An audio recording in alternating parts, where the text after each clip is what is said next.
Ei! Bom dia, boa tarde, boa noite, boa madrugada, boa tudo.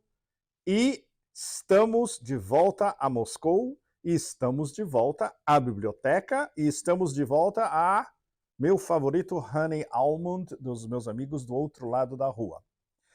Bom, vai ser uma história bastante complicada hoje.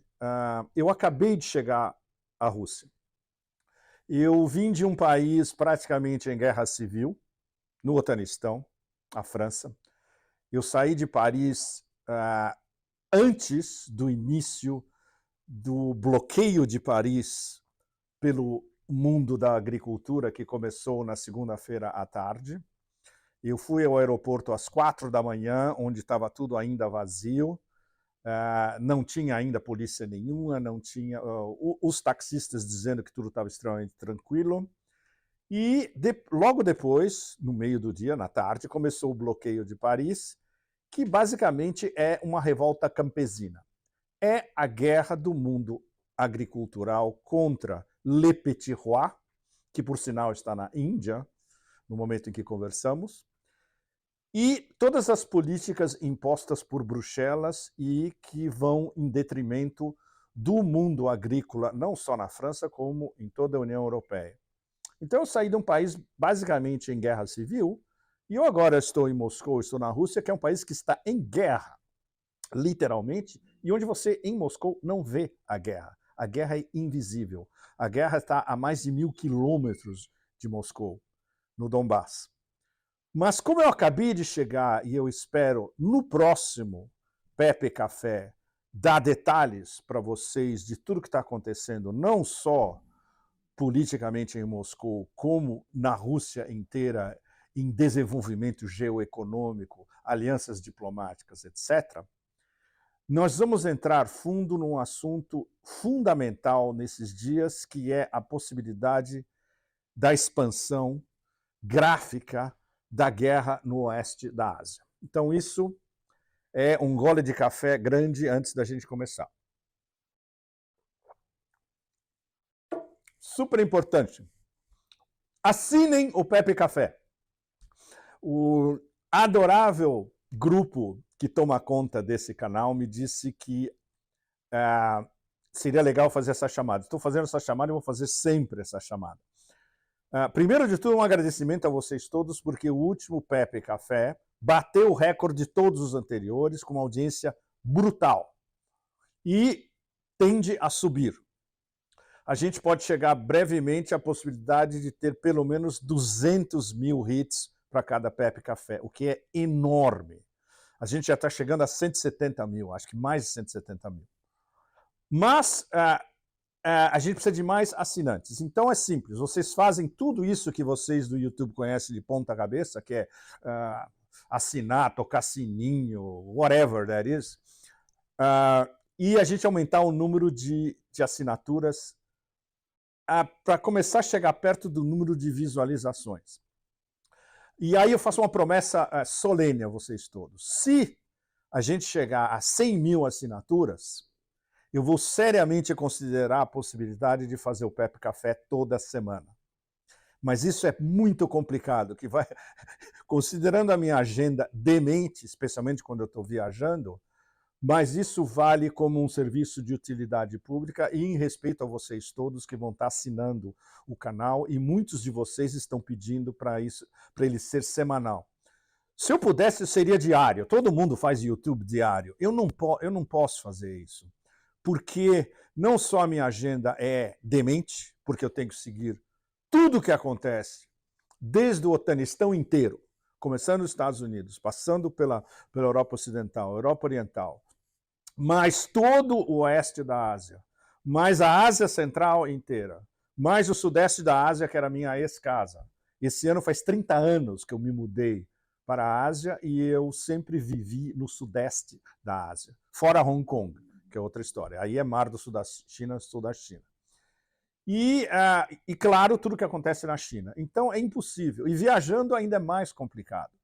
Mas considerem que há uma séria possibilidade de a gente passar, talvez, nos próximos meses, a um Pepe Café semanal. Para mim será um enorme prazer.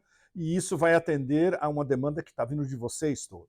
Então vamos entrar no nosso assunto principal, que é no momento que a gente está conversando, a seríssima possibilidade de uma escalação da guerra no oeste da Ásia. Vocês todos devem saber que vários de nós não usamos há muito tempo a expressão Oriente Médio, que é uma expressão basicamente orientalista, eurocêntrica, ocidentalcêntrica. Essa região é oeste da Ásia ou sudoeste da Ásia, como a Ásia Central, os stans da Ásia Central, Uzbequistão, etc., como o sul da Ásia, Índia, Paquistão, Nepal, como o leste da Ásia, onde a China, o nordeste da Ásia, como Japão e Coreia do Norte, o oeste da Ásia, Síria, Líbano, Iraque, Jordânia e Irã, especialmente. Então, o X da questão fundamental, o que é completamente absurdo em termos de geopolítica e em termos de racionalidade. O Império e o seu porta-aviões fundamental no oeste da Ásia, que é Israel, eles estão aumentando as apostas cada vez mais porque eles querem uma guerra total no oeste da Ásia. Esse é o X da questão que é o conglomerado em torno do qual todos os asteroides locais circulam. Logo depois de que a Corte Internacional de Justiça, em Haia, julgou que a África do Sul tinha elementos em considerar que o Estado de Israel está e está continuando a conduzir um genocídio em Gaza, tinha mérito. O fato de que essa é a única corte internacional independente, veja bem, a ICJ, International Court of Justice, que é ligada às Nações Unidas. Não existe outra corte em altíssimo nível internacional como essa independente. O fato de que isso ainda não impede um cessar-fogo e que Israel continue o genocídio em Gaza, porque foi dado um prazo de 1 mês para eles responderem às recomendações e aos ditames dessa sentença da Corte em Haia. Ou seja, isso continua, a matança continua em diversas partes de Gaza, do norte ao sul. Mas as reações, não só do Império, como dos vassalos da União Europeia e como da própria Israel, são terríveis. Veja bem, vocês devem saber, nesse momento o mundo inteiro já sabe, que a resposta prática foi que os principais países ocidentais que financiam a Organização das Nações Unidas, que se ocupa dos refugiados em Gaza, são mais de 20 mil que trabalham para essa organização, eles cortaram os fundos. O que basicamente é uma cumplicidade ao que o genocídio continue, na verdade. E nada disso alterou o comportamento do que a gente chama sempre eixo da resistência, que é sempre bom lembrar para vocês quem é o eixo da resistência. E isso é uma conceptualização feita pelo general Soleimani durante todos os últimos anos da sua carreira, especialmente até o seu assassinato pelos americanos no início dessa nossa década, os anos raivosos, como eu defini no começo, no dia 3 de janeiro de 2020, desculpe, antes do Covid. Gaza, Cisjordânia, Palestina como um todo, incluindo todas as diferentes vertentes e facções da Palestina, Hezbollah, forças diversas na Síria, incluindo o exército árabe sírio, o Hashd al-Shaabi, que as forças de mobilização iraquianas, que têm diversas milícias agregadas, que estão vinculadas ao Ministério da Defesa iraquiano, ou seja, elas são semi-oficiais, e algumas delas praticamente oficiais. E Ansarullah, no Iêmen. Não só muito importante, Ansarullah no Iêmen continua, mesmo bombardeado pelos americanos e pelos ingleses, porque eles não sabem o que eles estão bombardeando, porque eles não sabem, basicamente, onde estão as instalações subterrâneas iemenes, onde está a maior parte dos seus mísseis e dos drones iemenitas. Eles continuam dobrando as apostas eles mesmos e continuam atacando navios, agora americanos ou ingleses também, que estão prestando ajuda a Israel, seja de que maneira for, além dos navios israelenses ou que estão fazendo entregas de qualquer tipo de carga indo para Israel, atravessando Bab el-Mandeb e o Mar Vermelho. E as milícias iraquianas cada vez mais ousadas, digamos. Eles já atacaram com drones bases americanas dezenas de vezes. Só que nessa semana, no começo dessa semana, aconteceu algo fundamental. Eles atacaram uma base americana e houve mortos e feridos, mortos pelo menos 3 reconhecidos, a gente nunca sabe, porque o Pentágono mente o tempo todo, e dezenas de feridos, pelo menos. É muito importante dar para vocês a localização dessa base americana atacada pelas milícias iraquianas. É uma base que se chama Torre 22. Se vocês olharem no mapa, é muito importante porque isso é quase numa tríplice fronteira.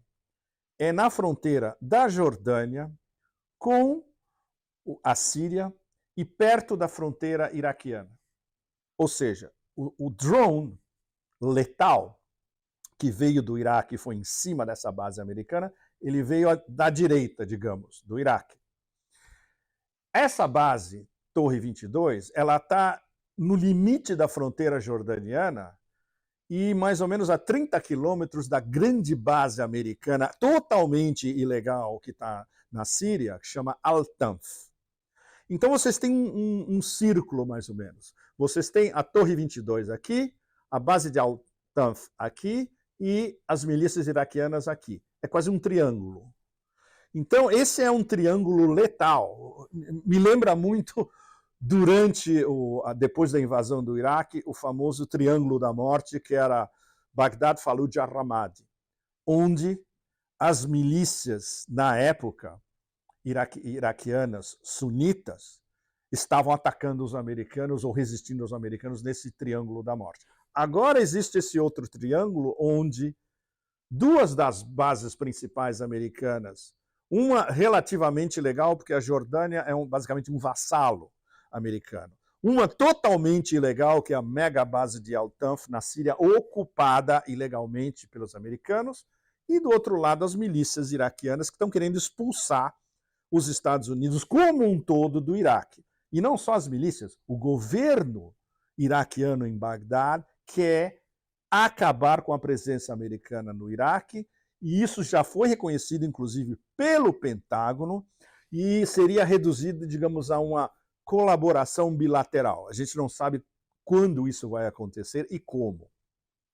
Então, o ataque foi muito importante porque, pela primeira vez, um drone dessas milícias iraquianas, ele atravessou, digamos, a tríplice fronteira e foi nessa basezinha, Torre 22, ali no extremo da Jordânia, e causou um tremendo estrago nessa base americana.